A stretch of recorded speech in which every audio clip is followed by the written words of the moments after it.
I think we get in these comfort zones that aren't comfortable at all. That's such a misnomer to say it's a comfort zone.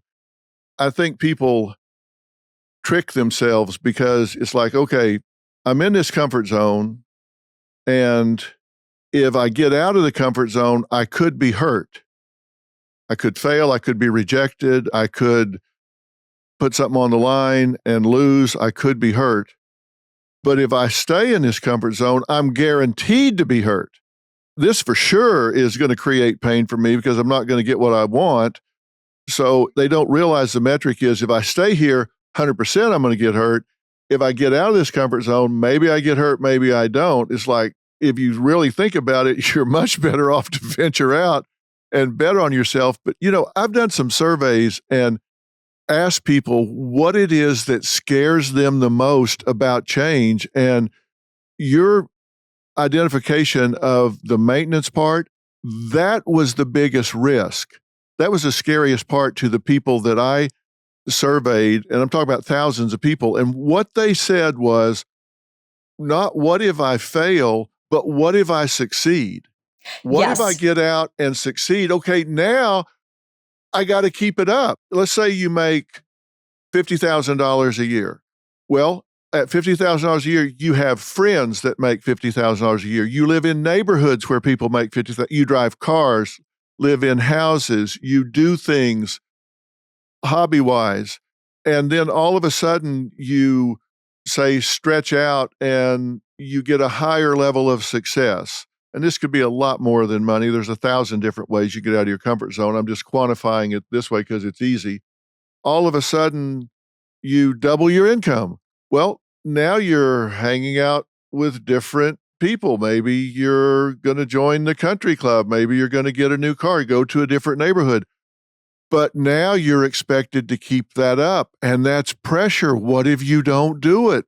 Their fear is not that they're going to reach out of their comfort zone and fail, but that they're going to succeed and then have to keep it up over and over again. That's what scared people. I was surprised about that. Yeah, well, that's absolutely true. And I think, this happens too sometimes when you're in a situation like when there's somebody in the book that I write about who, needs to do something about her alcohol addiction. And she's kind of somebody that you can't really see that she has it, but she knows she does. And she's kind of like, no, I'm just social. And she's not. It really is a problem in her life. And so when she does stop drinking, her friends try to sort of drag her back, like, oh, you're no fun anymore. Oh, come out to the bar with us, even though they know that she is working on not drinking. Because then if they see someone else change, they have to look at themselves and say, oh no, maybe I'm doing something where I might need to look at myself in a way that I don't want to, and I might need to change. Another reason that people have trouble changing is because of cherophobia. Cherophobia means fear of joy. So sometimes people say, oh yeah, my life might be better, but they're afraid of that. They're afraid of joy because they don't trust it. Because maybe when they were younger, anytime they felt safe, anytime they felt like, okay, I can breathe now, it's going to be okay now, the other shoe would drop. Yeah. And so they don't want to be in that position. They'd rather just things be bad or kind of, not the way they want it, because at least they know what it is. But if I let myself feel joy, if I let myself feel safe, if I let my guard down, the other shoe's going to drop. And that will be more devastating to me than just living in my kind of misery that I'm already living in. Isn't that a terrible way to go through life? And the sad thing about it is you can go through your whole life that way, and then you get to the end of your life and say, that horrible other shoe never dropped. And I spent my whole life denying this unbridled joy, and nothing catastrophic ever happened. I just kept myself held back all of that time. People ask me, can people really change? The leopard changing their spot, blah, blah, blah, blah, blah. Can people really change? And you believe that people have an incredible ability to make changes to their personality, to their life, to their patterns. Talk about that for me. Yeah, I mean, I think you see that with everybody in the book, and those were not unusual cases. I think that it's interesting because when I went to therapy, and I write about this in the book too, my therapist said to me at one point, he said, you remind me of this cartoon, and it's of a prisoner who's shaking the bars, desperately trying to get out. But on the right and the left, the bars are open. You can just walk around the bars. So why don't we do that? Why don't we change? And the reason is that if we walk around those bars, we're free, but freedom it comes with responsibility. If we walk around those bars, we aren't the victim anymore. We aren't that person shaking the bars saying, oh, I'm stuck, I'm trapped. Now we are responsible for our choices. We are responsible for our lives. And sometimes it feels a little more comfortable to be able to say, oh, somebody else is responsible for the reason that I'm unhappy, as opposed to now, whatever I do, I'm responsible for.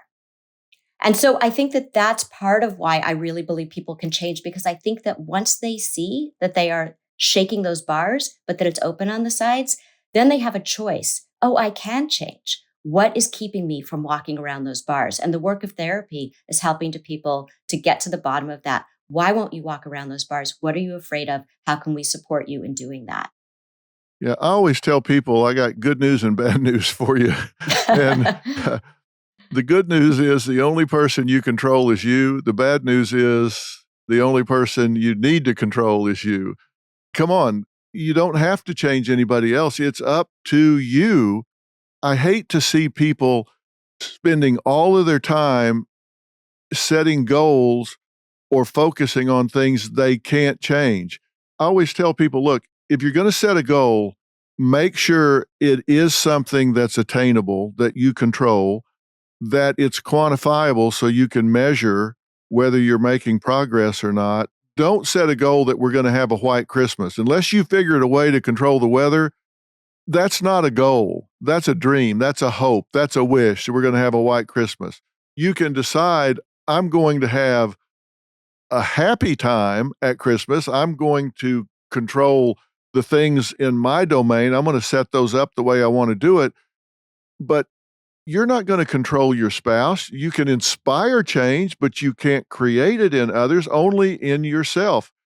And it just seems to me if we could get people to focus on themselves and then just maybe they can focus on inspiring others to change, they would feel so much more powerful and so much less a product of their environment, so much less having to wait for somebody else to do something that they don't have control over. That's so hard to get people to understand for some reason. Well, it is. And that's why when I see couples in therapy, the first thing that I ask them to do before they even come in, I say, I want you to do some homework before you come in for the first session. I want you to write down what you can do, not what your partner can do, but what you can do. What is your goal in this therapy of what you can do to make this relationship better? Because if you don't set that up from the very beginning, the first thing that happens is they come and they sit down and they tell you everything their partner is doing wrong. And so my orientation is you work on you in this relationship, and that will influence your partner to do things different because it will improve the relationship overall. And when the climate, when the kind of the air between you is better because you're doing something different, both people are going to be motivated to make changes. And if that doesn't happen with the other person, that also gives you information. But at least you know that you're doing everything you can do to improve the relationship.